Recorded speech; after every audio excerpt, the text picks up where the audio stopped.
Hey everybody, welcome to part 2 of my Yu-Gi-Oh! Retrospective. Today we will be looking at 2003, the year Yu-Gi-Oh! Took over the world.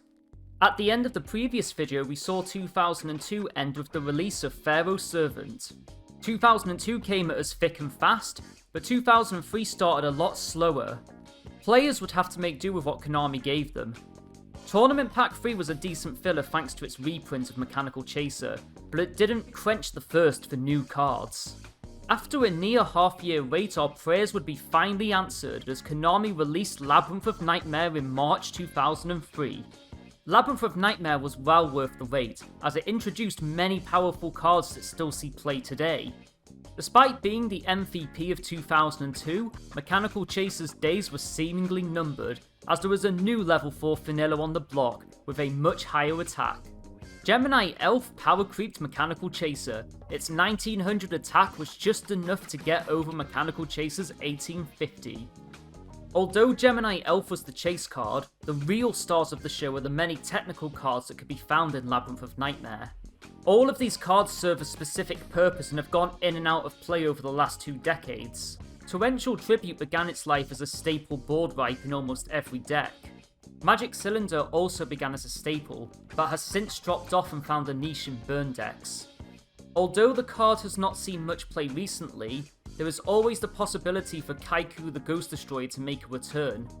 This spellcaster is an effective floodgate against any deck which specialises in removing cards from play. On release, Card of Safe Return was one of the weaker holofoil cards in this set. Special summoning was not very common in early Yu-Gi-Oh! And very few decks would special summon more than once per turn. Once the speed of the game picked up, however, this card was a force to be reckoned with. The last warrior from another planet may just be one of the most oppressive creatures in the game. When this fusion monster hits the field, neither player can summon monsters. It may not be commonly played, but there are a multitude of ways to cheat it out in modern Yu-Gi-Oh! Jogan the Spiritualist, like Kaiku the Ghost Destroyer, is another floodgate spellcaster. While it is on the field, neither player can special summon monsters. As you can probably imagine, the card still occasionally sees play in the combo-heavy world of modern Yu-Gi-Oh!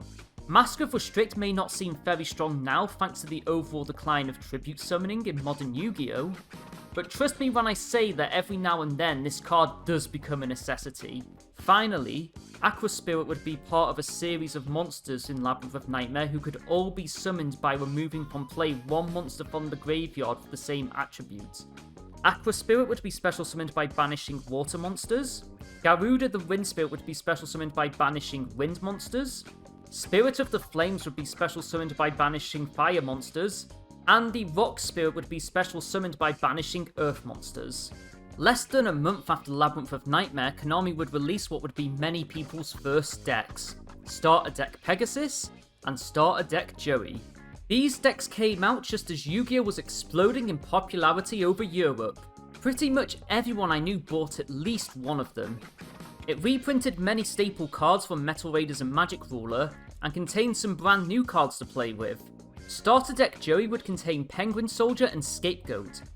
Penguin Soldier's flip effect would allow you to send 2 monsters on the field back to the hand, while Scapegoat allowed you to summon 4 goat tokens onto your field. Starter Deck Pegasus would contain Graceful Charity and Griffin Ring. Graceful Charity allowed you to draw 3 cards from your deck, and then discard 2 cards from your hand to the graveyard. When your opponent activates a Harpy's Feather Duster, Griffin Ring negates that Harpy's Feather Duster, and then destroys all spell and trap cards on your opponent's field. There was just one small problem with that effect: Harpy's Feather Duster had not been printed yet. Fortunately for Griffin Ring, Harpy's Feather Duster would be a promo in Yu-Gi-Oh! Worldwide Edition for the Game Boy Advance, releasing less than 3 weeks after the starter decks. Griffin Ring was now playable, but it still wasn't very good. Even if you did resolve Griffin Ring, do you really think the opponent's going to leave all their spell and trap cards on the field before activating Feather Duster? Also included in Worldwide Edition was Sinister Serpent. During your standby phase, if a Sinister Serpent exists in your graveyard, you can return the Sinister Serpent to your hand. With its effect guaranteeing that you would always have a card in hand, Sinister Serpent became an immediate staple. Half a year had now passed since the previous limited list in December 2002, and surprisingly not that much had changed. Graceful Charity, despite being arguably better than Pot of Greed, only went to semi-limited. Sangan and Heavy Storm were moved from semi-limited to limited, and finally only 5 new cards were added to limited. United We Stand and Mage Power for their incredible stat boosting, Harpy's Feather Duster for being one-sided destruction, Magic Cylinder for its ability to steal games, and Sinister Serpent for its ability to retain card advantage. 6 months was a long time, but we wouldn't be waiting long for the next list. Summer 2003 would come at us thick and fast with back-to-back pack releases, starting with Legacy of Darkness. Released in North America on June 6, this was arguably the most powerful expansion since Magic Ruler. It introduced a new subtype to the game in the form of spirit monsters. Several cards in this set would play a role in the eventual creation of the ban list. From this card selection alone, we can see that Legacy of Darkness was a very good set. Creature Swap may not have been as one-sided as Change of Heart or Snatch Steal, but it was permanent. As it turns out, this card has many creative applications, such as giving your opponent a goat token in attack position. Dark Bolter the Terrible had 2 very powerful effects. By paying 1000 life points, it could negate the effect of any normal magic card. On top of that, it would negate the effects of any monsters it destroyed in battle, meaning cards like Sangan would no longer work. Exiled Force has the effect where it contributes itself to destroy 1 monster on the field. Exiled Force was very good thanks to a little thing called Ignition Priority. What's Priority? Well, back in the day there was this ruling which stated that any monster with an Ignition effect could activate their effect immediately on summon. In the case of Exiled Force, you could tribute it immediately, meaning cards like Trap Hole wouldn't work. The only way to stop Exiled Force would be with a negation card such as Solemn Judgment. For all these reasons, the card was very popular. Now here is a card which is deceptively good. Air Knight Parshaft may seem weak being a level 5 monster with 1900 attack, but its ability to inflict damage over defense and draw cards made it very good against the likes of Spirit Reaper and Scapegoat. Marauding Captain is a level 3 warrior monster who can special summon an additional level 4 or lower monster from your hand. While it is face upon the field, your opponent cannot select any other warrior monster as an attack target. This effect had the potential to lock your opponent, as they could not attack at all if you had 2 Marauding Captains in play at the same time. Blast with Chain is a trap card that can be equipped to a monster to give it a 500 attack boost. Furthermore, if Blast with Chain is destroyed while equipped to a monster, you can destroy 1 card on the field. Smoke Grenade of the Thief is an equipped card that does absolutely nothing, at least until it's destroyed. When this card is destroyed, you can look at your opponent's hand and discard 1 card to the graveyard. These 2 cards would lead to the creation of the Gearfried control deck, a deck which would abuse Gearfried's equipment destruction effect to get the most out of these cards. Drop-Off had a very basic but powerful effect. During your opponent's draw phase, your opponent must discard whichever card they just drew. Trin-Headed Behemoth is a monster whose effect caused many ruling issues on release. If Trin-Headed Behemoth is destroyed, you can special summon it from the graveyard at the end of that turn with a reduced attack and defense. The ruling dispute would rise from players running multiple copies of this card. Does the once per duel restriction apply to all copies of Trin-Headed Behemoth, or just the one that used that effect? Because of this ruling dispute, the card would be immediately limited to 1, just to make it clear to players that no, you cannot use multiple Trin-Headed Behemoths in 1 duel. Finally, Bottomless Trap Hole would be an upgraded version of the original. When your opponent summons a monster with 1500 or more attack, destroy that monster and remove it from play. Unlike the original Trap Hole, this worked on anything, whether it be normal summon, flip summon, or special summon. Overall, Legacy of Darkness contained many good cards, but the real stars of the show would be these 4. Ashura Priest, Injection Fairy Lily, Dark Ruler Hades, and Reinforcement of the Army. Ashura Priest can attack each monster your opponent controls once each. Injection Fairy Lily can pay 2000 life points to gain 3000 attack. Dark Ruler Hades negates the effects of all monsters destroyed by fiends. And Reinforcement of the Army can search any low-level warrior monster from your deck. The combined utility of these cards allows you to out just about any monster your opponent throws at you. Legacy of Darkness is fondly remembered for what it brought to the game, but it is also something of a double-edged sword. These 4 abominations would be some of the worst assigned cards ever printed. Fiber Jar would force both players to shuffle their hands, fields and graveyards into the deck. Each player would then draw 5 new cards, soft resetting the game state. Yatagarasu had the effect where, if it inflicts damage to your opponent's life points, the opponent skips their next draw phase. Like all spirit monsters, Yatagarasu returned to the hand at the end phase. Combined, these effects would form the foundation of the Yatalock, a game state where the opponent could not draw any cards to deal with Yatagarasu, as it continuously retreated into the safety of its owner's hand. Royal Oppression was basically Imperial Order but for special summons. While not a problem in 2003, this card would eventually become a big deal. And finally we have Last Turn, one of the most ridiculous trap cards ever printed. This card can only be activated during your opponent's turn when your life points are 1000 or less. Select one monster on your side of the field and send all other cards on the field and in their respective owner's hands to their respective graveyards. Your opponent must then special summon one monster from his or her deck in face-up attack position and attack your selected monster. Any battle damage from this battle is treated as 0. The player whose monster remains alone on the field at the end phase of this turn wins the duel. Any other case results in a draw.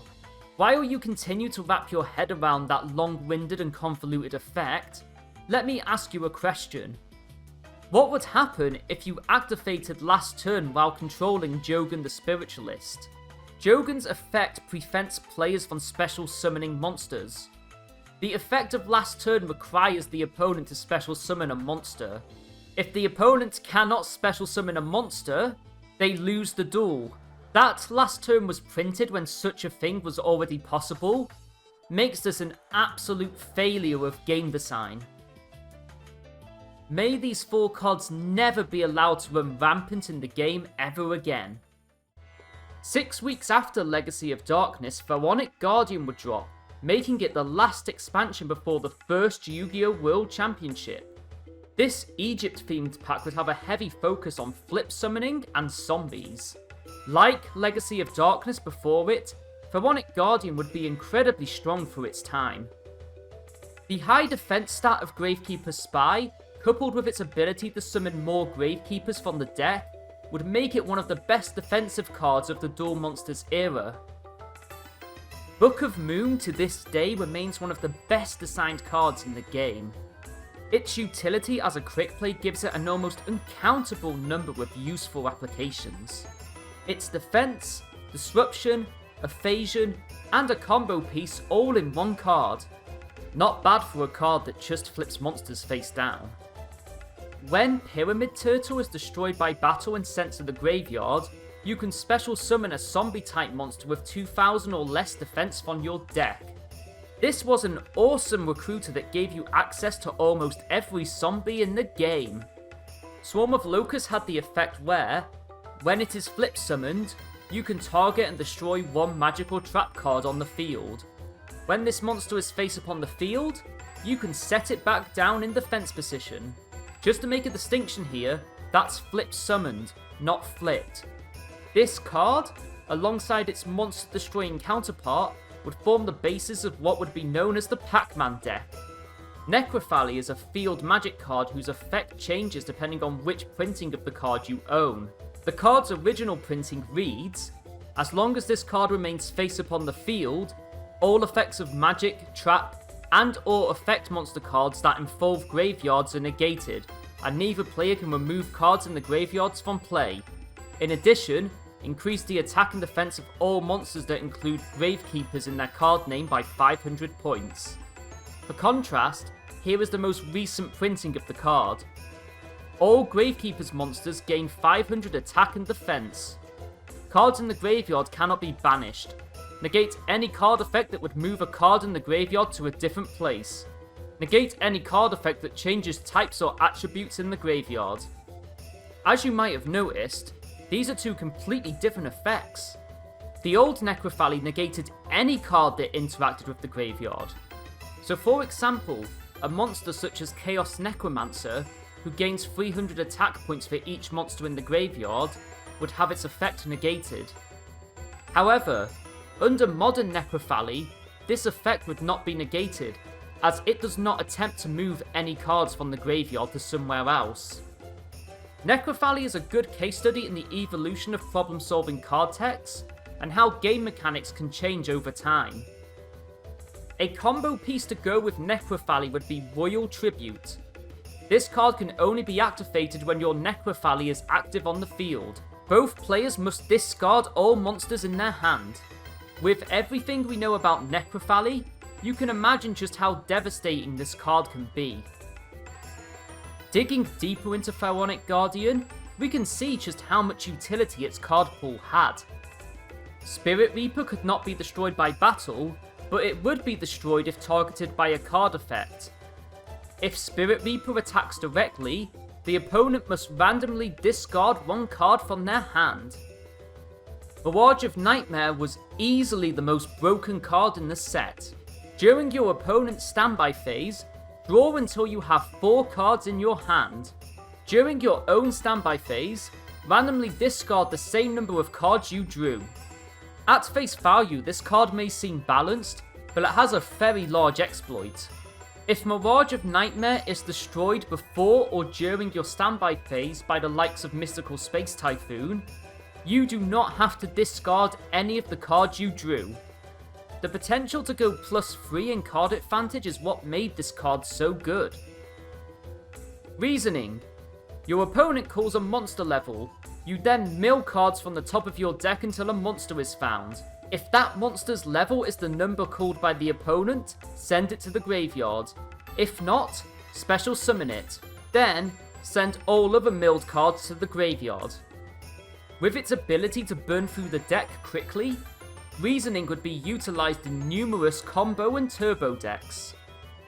Don Salug is a dark level 4 warrior type monster who gains one of 2 effects when it inflicts battle damage. It can either discard 1 card from the opponent's hand at random, or send the top 2 cards of the opponent's deck to the graveyard. Metamorphosis is a very powerful magic card that allows you to tribute 1 monster you control to special summon 1 fusion monster of the same level from your fusion deck. This card was simply incredible, as it gave players easy access to some of the most powerful monsters in the game. Raigeki Break. Discard 1 card to destroy 1 card on the field. This may seem like a slower tribute to the Doomed, but the option to select any card type alongside its utility as a trap made it excellent disruption when going first. Reckless Greed. Draw 2 cards from your deck and skip your next 2 draw phases. Here we have another deceptively good card. Imagine for a moment that you activate 3 copies of Reckless Greed in 1 turn. You skip your next 6 draw phases, right? Wrong. You only skip 2. The effect doesn't stack. Better yet, you could activate Reckless Greed on your turn, draw the other 2 copies of Reckless Greed, and then activate them on your opponent's turn. Either way, you're still getting 6 cards at the cost of 2 draw phases. Famous for its appearance in the anime, Lava Golem was a unique monster that could be special summoned to your opponent's side of the field by tributing 2 monsters they controlled. Lava Golem would inflict 1000 points of damage to the opponent during each of their standby phases. You cannot normal summon a monster on the turn you special summon this card. Lava Golem may seem like a risky trade-off because of its high attack, but tributing your opponent's monsters is one of the best forms of monster removal in the game. Terraforming. Add 1 field magic card from your deck to your hand. With the exception of Necrovalley, field spell cards in 2003 tended to be very lackluster. Today, however, they're among some of the best cards in the game. Ring of Destruction. Destroy one face-up monster on the field and inflict burn damage to each player equal to that monster's attack. This card was one of the best forms of monster removal in the game and could easily steal duels from your opponent. Move over, Magic Cylinder, there's a new cheese card in town. With all that said and done, we would have what would be the limited list going into the 2003 World Championship. Ring of Destruction, Fiber Jar, Exiled Force, Twin-Headed Behemoth, Injection Fairy Lily, Reckless Greed, Yatagarasu, and Mirage of Nightmare would all go to limited. Rewarding Captain, Last Turn, Creature Swap, and Reinforcement of the Army would go to 2. And finally, for the first time ever, we would see cards leave the list as Limiter Removal and Backup Soldier went to 3. And so it came to be. Less than 18 months on from its international debut, we would see the first Yu-Gi-Oh! World Championship held at Madison Square Garden on August 10th, 2003. This tournament would be huge, as players from around the globe would pit their skills against each other for the first time ever.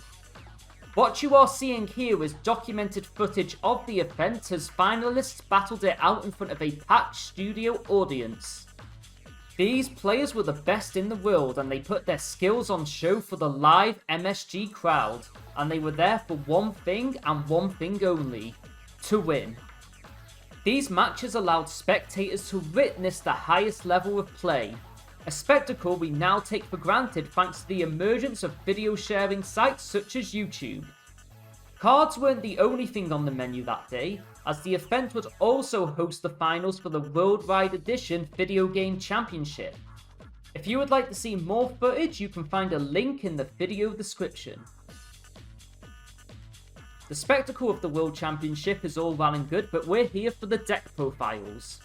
The first World Championship would be run by Hong Kong native Eungyu Leung, whose hand destruction build dominated the tournament. This list is an excellent example of optimal deck building, as all the power cards were ran at max. Gemini Elf was ran at 3 for beatdown, and Mystic Tomato was ran at 3 for better access to Rich the Black Forest and Sangan. Delinquent Duo, Confiscation, the Forceful Sentry, Double Don Salug and Triple Drop-Off were ran for full hand control. Once the opponent's hand was empty, Yatagarasu would be used to finish them off. Of the 41 cards in the deck, 24 were limited to 1, such was the hold these cards had over the game. Leung's side deck would be made to counter all 3 popular deck types. Electric Snake would heavily punish opponents who went for blind discards. Air Knight Parshath and Exiled Force would be good against stall players. Book of Moon and Torrential Tribute playsets would put a halt to beatdown decks. In 2003, decks simply didn't come any better than this. Second place would go to Japanese representative Kitamori Shigeki.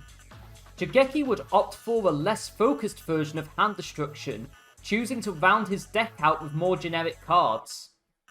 The build was less concerned with emptying the opponent's hand, and was equally capable of playing pure beatdown. Instead of playsets to counter specific strategies, the side deck would consist of mostly one-offs. This gave Shigeki more flexibility when altering his deck between duels. Out of all the decks in top 8, Shigeki and Leung would be the only players opting to run Mystic Tomato. Of the 40 cards in this deck, 25 were limited. Another intriguing feature of Shigeki's build was the choice to run Sombra the Dark and Bazoo the Soul Eater. In a format dominated by Gemini Elf, Sombra and Bazoo were 2 of the most reliable monsters for attacking over it. Third place would be taken by US representative Mike Rosenberg. Looking at the creature selection, we can see that this build is quite a departure from the Asian players. No Gemini Elf, and no Mystic Tomato. Instead, we have Spear Dragons and Nimble Momungas. Instead of Don Salug, Spirit Reaper would take up the mantle of monster-based hand destruction. Back row cards such as Mystical Space Typhoon and Drop-Off would be ran at 2 instead of 3. Compared to the other finalists, this side deck would be very experimental, containing cards such as Trap Up the Border Raiser, Dark Coffin, and Forced Requisition. That said, the use of double trap Dust Shoot would be years ahead of the curve. Overall, 40 of the 24 cards in the main deck were limited. And that is the story of the first Yu-Gi-Oh! World Championship, at least a short version of the story anyway. The 2003 World Championship had come to an end, and it was business as usual from here on out as Konami released Tournament Pack 4. This pack would contain a reprint of the elusive Morphing Jar, as well as the printing of a brand new trap card, Royal Decree. This new card would quickly see play, as its ability to negate all trap cards on the field while face up made it a decent alternative to Jinzo. With the summer of Yu-Gi-Oh! At an end, Konami would mark the beginning of their holiday lineup with the release of Magician's Force on October 10th, 2003. This set would introduce the new Union Monster and Spell Counter mechanics, and have a heavy emphasis on Spellcaster monsters. It was also the first set to use the term spell card, with use of the word magic being retired from here on out. Magician's Force would be a big deal among anime fans, as it contained the long-awaited first printing of the Dark Magician Girl. Furthermore, a production error on Dark Paladin's first printing would attract the interest of collectors, as the card released with the wrong artwork. Here is what it's supposed to look like. Magician's Force looked like a modest set at first glance, but take a closer look and whoo, these cards pack a punch. Wave Motion Cannon, Old Vindictive Magician, Skilled Dark Magician, Royal Magical Library, Mass Driver, Kaiser Colosseum, and My Body as a Shield would see play in all kinds of decks. But the real stars of the show, at least at the time, were Tribe Infecting Virus, Breaker the Magical Warrior, and Magical Scientist. Tribe's ability to wipe boards of entire monster types made it an excellent removal card. Breaker's spell counter effect not only allowed it to rival Gemini Elf for sheer power, but it also made it a mystical space typhoon on legs, as it could remove that spell counter to destroy one spell or trap card your opponent controlled. Magical Scientist had the rather broken effect where you could pay 1000 life points to special summon one level 6 or lower fusion monster from your fusion deck. That fusion monster cannot attack, and it returns to the fusion deck at the end of the turn. At face value, this card seems terrible, but its effect was not once per turn, and when combined with certain other cards, it led to some very degenerate and broken combos. Here is the limited list for November 2003. The only inclusions of great note are Breaker and Tribe Infecting Virus, both going to limited. November 2003 would also mark the release of the iconic Yu-Gi-Oh! Power of Chaos PC games. This game would come in 3 flavors: Yugi the Destiny, Joey the Passion, and Kaiba the Revenge. The version we're interested in is Yugi the Destiny, as it contained the promo card Anti-Spell Fragrance. As long as this card remains face up on the field, both players must first set spell cards when they use them, and cannot activate them until their next turn. Anti-Spell might not be on the power level of Imperial Order, but it was an excellent card. Anyone who played Yu-Gi-Oh! Throughout 2018 will know just how essential this card was at the time. You absolutely needed it. We've now reached the end of 2003 and Konami closed it off with the release of Dark Crisis on December 1st. This set would take many cards from the anime filler arcs, namely the Virtual World and Orakelko Saga. Compared to other sets that had released in 2003, its general power level was quite low. Appearances can be deceiving, however. Little did we know of the madness that was on the horizon. Dark Crisis was very much a product of its time. The cards in this set were very good in the initial years of Yu-Gi-Oh!, but have not seen much play since. DD Warrior Lady, Sakuretsu Armor, Reflect Bounder, Kaiser Glider, Tsukuyomi, and Vampire Lord are all cards you may be very well familiar with if you were actively playing in 2004 and 2005. Ojama Trio, Spell Reproduction, and Drag Down into the Grave would all find their places in very specific decks. An exception among these cards would be Skill Drain, a card with the ability to negate the effects of all face-up monsters on the field. 17 years later, Skill Drain is still easily one of the most powerful Floodgate cards in the game. And so we have reached the end of 2003. Just like with 2002, we're going to finish off with some exhibition duels between myself and a friend. We are not experts, so do expect to see some misplays. Enjoy.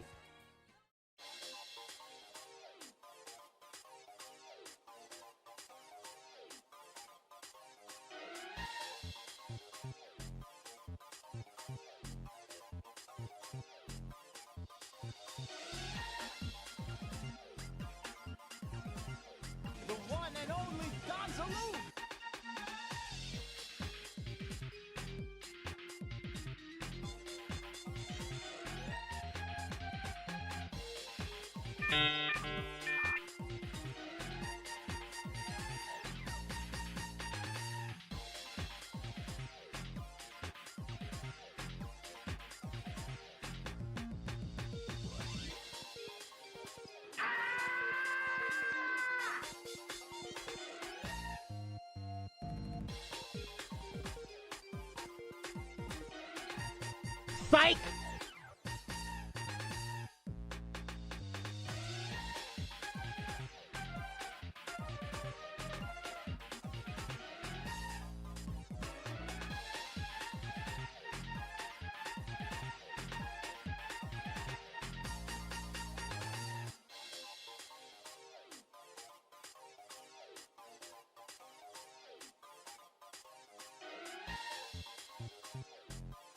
Another one.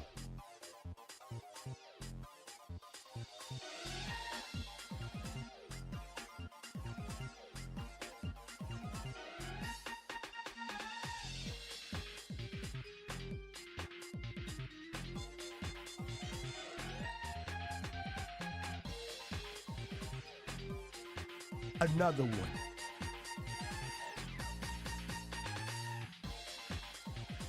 Another one. Nope. Read, nigga, read!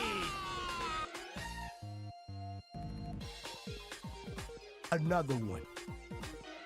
Yes, yes, yes, yes! I can win! I feel great! I can do this!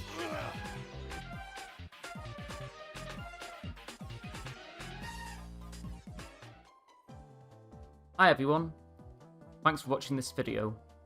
I could have got this video out faster, but I was starting to get some neck issues from working a bit too much, so I took a break and started working on a different chair. I then noticed about halfway through the video that the audio's now a bit different. This chair puts me at a different height, so that kind of messed up the audio. So I'll be sure to keep that in mind next time.